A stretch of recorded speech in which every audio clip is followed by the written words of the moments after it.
Okay, hi, it's Martin.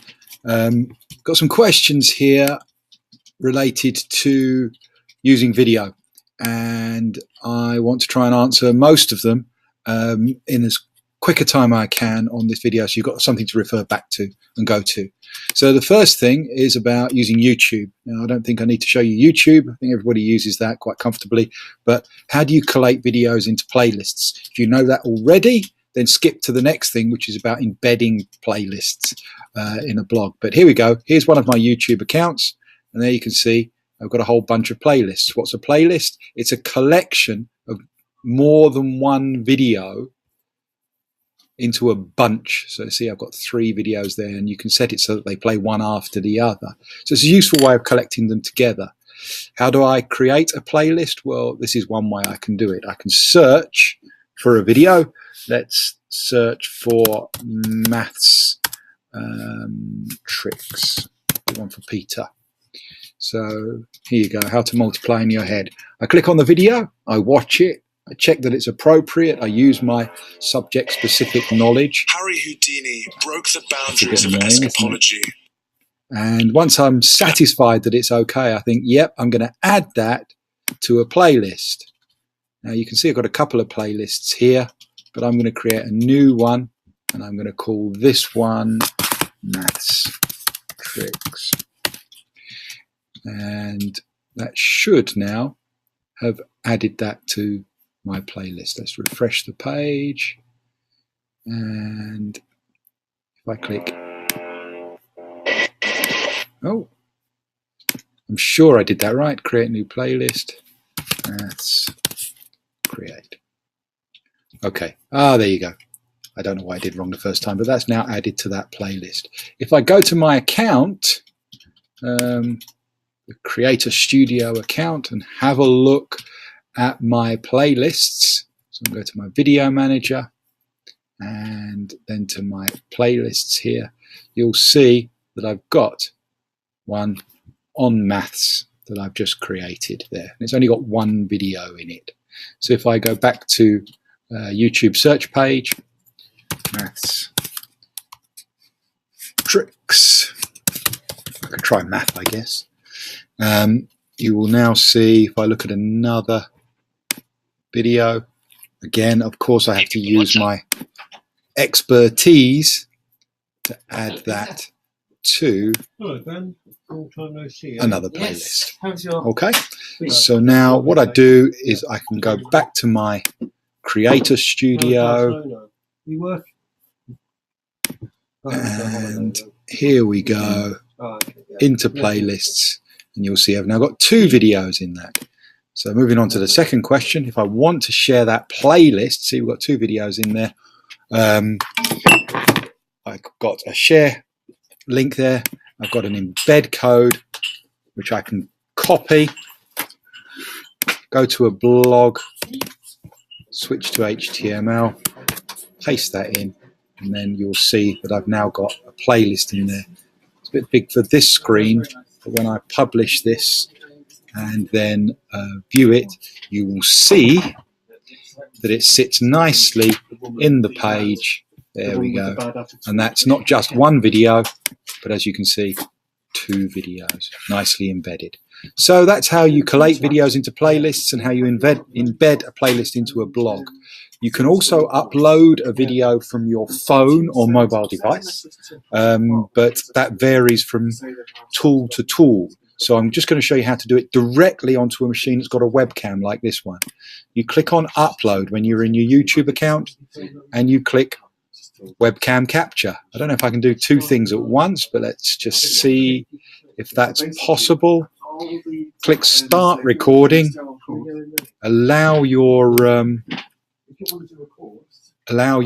microphone, and now I'm recording a video whilst recording a video. How meta is that? I look terrible. It's awful. So I'm going to stop that, click upload, and hopefully that is now available on YouTube.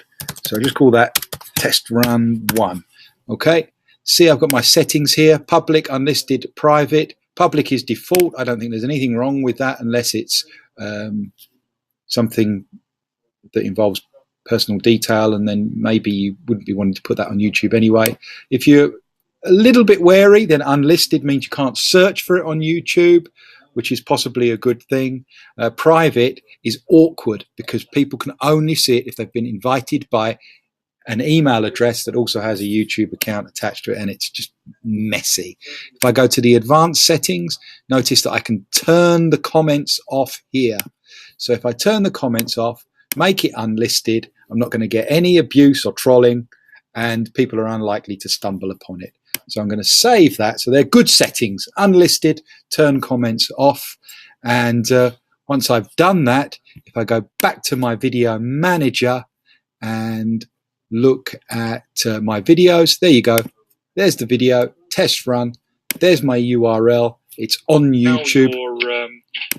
I'm going to pause that, and I can get, of course, as I've done before, an embed code, which I can go back to my blog post, and eventually I can, oh, what did I do wrong?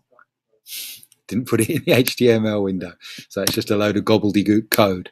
I go in here and I'm going to stick it actually after that, that playlist. Come back to compose, scroll down, and there we go. There's that video sitting in there. So that's how you record a video on a device that's got a webcam. Okay. Next thing, very quickly, viewers, I'm not sure how you pronounce it, but viewers is a way of snipping a video that that you want to use beginning and end, taking a chunk out so that you've got a brand new link for just the bit that you want. I've just pasted an embed code in there, which is wrong. It's not what I need. So I'm just going to delete that and do it properly. I'm going to find a video. Let's find one that's longer than the 13-second test run that I did. How about this one? Develop yourself, develop your team. It's one of my videos, so I can play with it if I want. I take the URL, I copy that URL, I go to viewers, paste it in, and click confirm. It brings up the video. I can set a start time, let's say 15 seconds, and a finish time, let's say 20 seconds. Give it a title,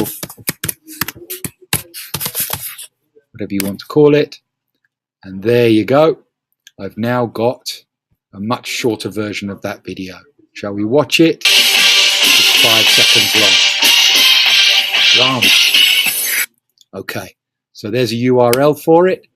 There, inside that, is a lovely embed code, which again, I'm going to copy, go back to my blog, back to HTML page, and once again I'm going to paste it in. So now when I go back, not only do I have my playlist, my recorded video, but I also have, when I update and publish, a video that has been shortened in viewers.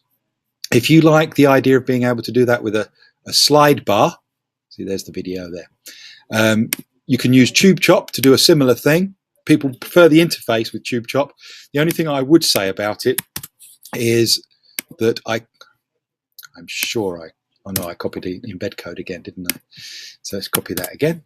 Go back to TubeChop. See, this, I feel like Mr. Maker when he does his Minute Make. I don't know if that's a reference that any of you will be aware of, but he always says at the end of it, if you've got longer than a minute, you can do it better. And that's exactly what applies here. So see, I've got a lovely little slide bar. And that's a really convenient way. The only problem with TubeChop, which works really efficiently otherwise, is you can't play it full screen as far as I know. Let's have a look at the questions that we asked at the beginning there. So, snip a video, viewers or TubeChop, and finally download a video with permission using something like KeepVid.